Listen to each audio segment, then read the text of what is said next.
Mr. Martwick. Thank you, Mr. Speaker. House Bill 2267 is a bill that I have run for the last two General Assemblies, and if passed and signed by the governor, would, for the first time in Chicago's history, create an elected representative school board. In 1995, this body, in its infinite wisdom, passed a bill that they called then the School Reform Act, which created for the Chicago Public Schools a government structure unlike any that exists in the United States of America. It wasn't just that there was an appointed school board, but unlike any other appointed form of government in the state of Illinois or in the United States of America, it provided full authoritarian control over the operation of the schools to the mayor of the city of Chicago, with no checks and balances. The mayor got to appoint whoever he wanted to control that board, but he was not subject to confirmation by the city council, nor was he subject to oversight. And the performance of that school since 1995 has been subject of many problems. In 1995, the first act of the appointed school board was to skip a pension payment. They continued that for the next 9 years, skipping a decade of pension payments and taking the Chicago Teacher Pension Fund from 104% funded to 50% funded where it sits today. And that funding, that pension underfunding, has led to incredible budget pressures that take money out of the classrooms, that take resources away from children, and will be borne and paid back by every taxpayer of the city of Chicago. They built tons of new schools that they didn't necessarily need. They embarked on a massive expansion of charter schools against the wishes of their constituents. And then they closed 50 neighborhood schools in the most economically and socially challenged neighborhoods, withdrawing a cornerstone of stability and leaving empty, shuttered buildings in very difficult neighborhoods. Many people are aware of the massive sex abuse scandal that happened. Many people are aware of the efforts by this last school board that denied critical special education services to minority students.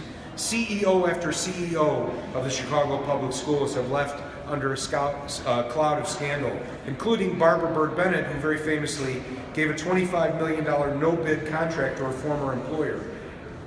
Not so much just that she gave a $25 million no-bid contract to her former employer, as if that alone wasn't bad enough.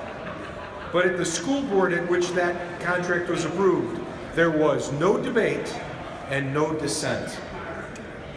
Dozens of parents and neighborhood-driven groups have been formed to advocate for improved educational opportunities for the school children of Chicago. Groups like Northside Action for Justice, Raise Your Hand, Brighton Park Neighborhood Council, the Kenwood Oakland Community Organization, and Parents for Teachers. They've been regularly dismissed and disrespected by the appointed board.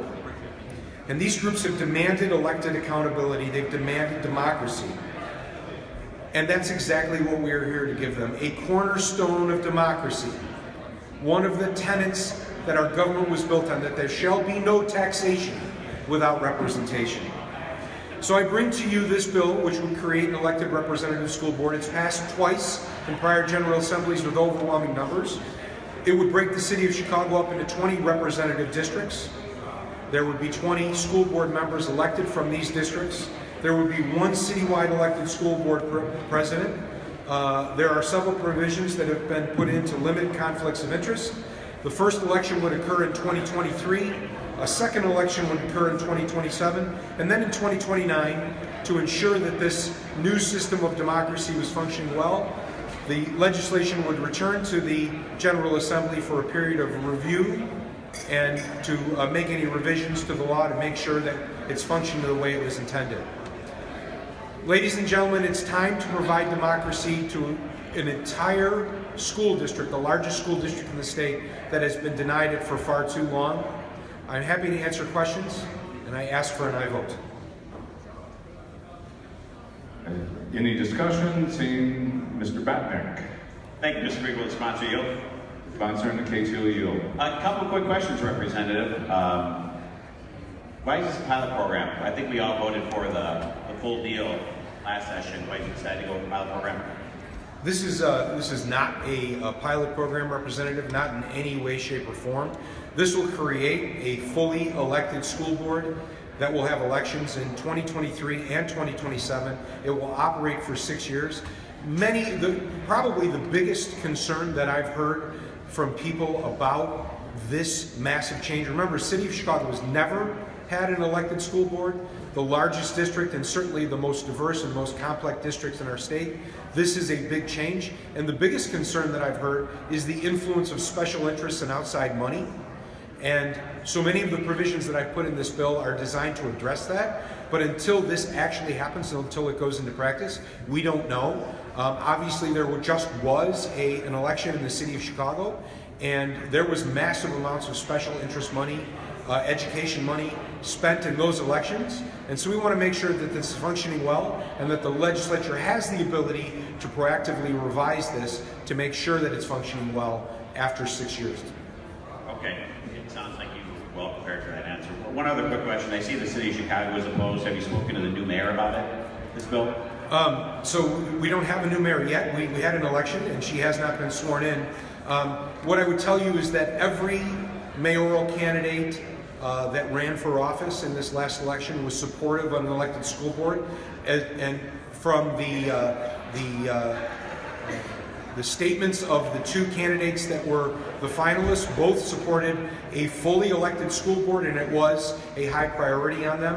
I have not discussed with Mayor-elect Lightfoot the provisions of this bill, but this bill and the provisions that were put into it were drafted 4 years ago, long before she mused about running for office and becoming the mayor. So I look forward to having productive discussions with her, and obviously with the first election not taking effect till 2023, there is time to revise this if there are concerns. Thank you for your answers. You're welcome. This issue being on the order of short debate, there has been one speaker on either side. The question is, shall House Bill 2267 pass? All those in favor vote aye. Those opposed vote nay. Voting is open.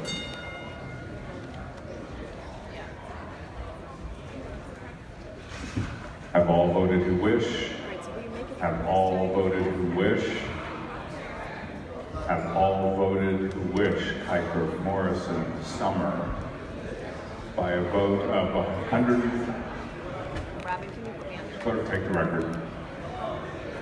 By a vote of 110 voting yes, 2 voting no, and 0 voting present, House Bill 2267, having achieved a constitutional majority, is hereby declared passed.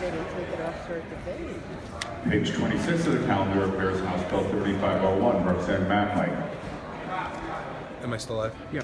Okay, so ladies and gentlemen, you just saw the passage of elected representative school board for the Chicago Public Schools. Very pleased to see an overwhelming vote in support of it. And now with Governor Pritzker willing to sign the bill, Mayor-elect Lightfoot being a big supporter of the bill, Senator Keno will pick it up in the Senate. I'm very hopeful that we're going to get it done this year and we're going to have an elected school board. So stay tuned. I'll keep you updated as progress happens. Thanks for watching.